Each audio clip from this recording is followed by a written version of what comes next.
Hello friends, welcome to the official YouTube channel of AshEka Financial Planners. I am Sandeep and today is the 1st of April 2020, a brand new financial year, and I hope to bring you tons of informative video clips all through the year. And I thank you for your patronage, and I request you to subscribe and hit the bell icon so that you are notified every time I upload a new video. In today's video, I'm going to be talking about the EMI moratorium that has been offered to us by our banks. RBI in a few days back had announced that they are permitting all commercial banks to offer us a 3-month moratorium on our loan repayments. Many of us got very excited immediately, and we thought that the 3-month deferment or the moratorium will be of huge benefit to us, and some of us even thought that we don't even have to pay the interest for these 3 months, which means that even the interest will not be accumulated in the loan account. Well, I have some bad news for you, because the EMI moratorium may not really be of a big benefit to you, and in fact it could be far worse than what you think. So let me give you an example. Let me go to a website, and let me just assume that you have taken a home loan of 50 lakh rupees and your interest rate about 9%. It's typically lower than that at the moment, but for the sake of convenience, I'm assuming it's 9%.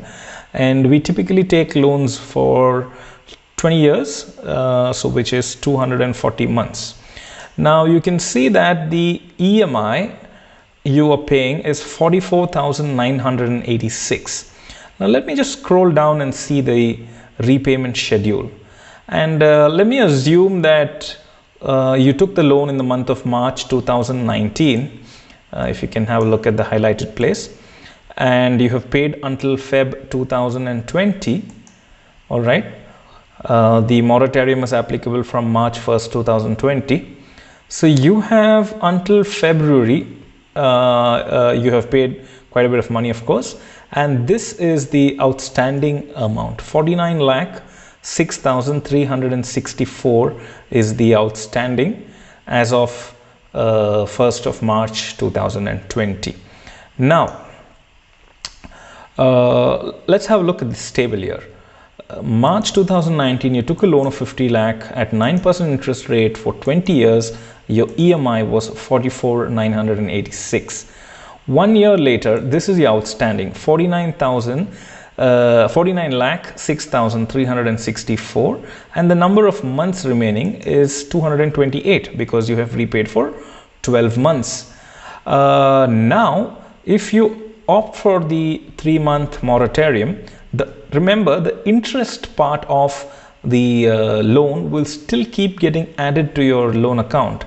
So let's calculate how much interest you would be paying for those 3 months. Now the outstanding is 49,06,364 into 9%.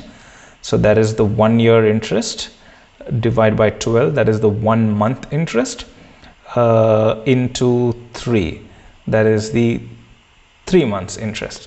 So 3 months interest would be 1,10,393.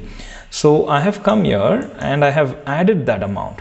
49 lakh plus 1,10,393, as you can see right here, equals that totals up to 50,16,757. Okay, now you have to repay this over a tenure of how many ever months. Definitely the tenure will increase because the outstanding has increased, but the EMI will have to be the same, about 44,986. Now how many months will that be? Okay, so let me go back to this. 51,600. Now the outstanding is 50 lakh 16, and what was the amount? It was 757. Okay, and the interest rate remains thing, the EMI will have to be equal to or very close to our earlier EMI, which is 44,986, right? So in all these loans, when there is some adjustment, the EMI will remain the same. It is the tenure that will get adjusted. So the EMI has to be the same of close to 44,986, which means from my previous calculation, if you make the tenure as 243, then your EMI comes to 44,938, which is what is here. 44,938 is very close to 44,986. So what happens here? Your 228 months will become 243 months. So if you opt for a 3-month moratorium, the number of remaining months of your EMI will jump from 228 to 243. How much is that? It is 15 months more. 15 months, can you believe that? You have to, for opting for a 3-month moratorium, you have to repay 15 more months. So how much of amount paid extra would that be? Is equal to 15 into, let's take this amount itself, 44,938. Wow, 6,74,070. That is 6.74 lakhs you will end up paying extra for availing a 3-month moratorium. Now, who's benefiting in this? It's only the banks. Okay, so RBI has come up with quite a few bizarre notifications in the past, and this is one of them, when there is no benefit at all for the customers.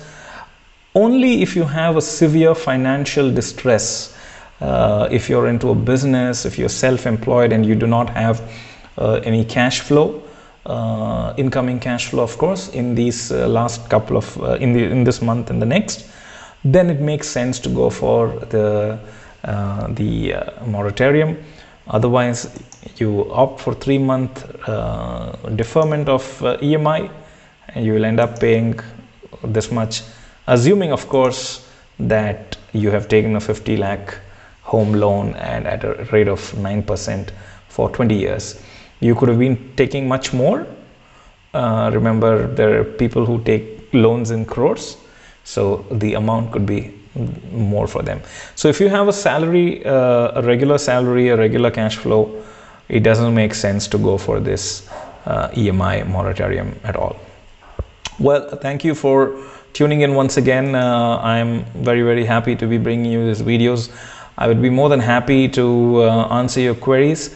You can email me on hello@asheka.in, or you could visit our website at www.asheka.in.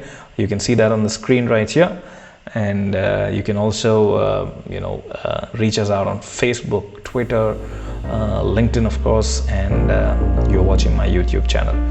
Thank you once again for tuning in, and I'll see you soon. Take care. Bye bye.